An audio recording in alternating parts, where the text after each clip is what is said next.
توی این چندین سال اخیر دانشمندا خیلی به فکر این بودن که یه وسیله‌ای رو اختراع بکنن که مثلا ضد ضربه باشه، جلوی هر چیزی مقاوم باشه و مقاومت خیلی زیادی رو داشته باشه.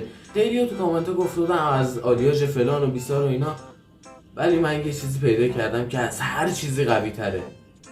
الان شاید فکر بکنید یه ذره ضد ضربه برای همه چیزو میگم یا یه ماده غیر نیوتنی و بگم که سخت در اشتباهی. منظور من سلفون اولویه است. یعنی این با هیچی باز نمیشه، نه از اون جایی که گذاشتن، نه با چاقو، نه با دندون، نه با کوف، نه با یعنی جوری اینا رو ساختن که با هیچی باز نمیشه. در برابر هر چیزی این ضد ضربه است. و وقتی من اینو گفتم بهتر تو هم به فکر فرو بری و تا ویدیوی بعدی کاکتوسی بمونی.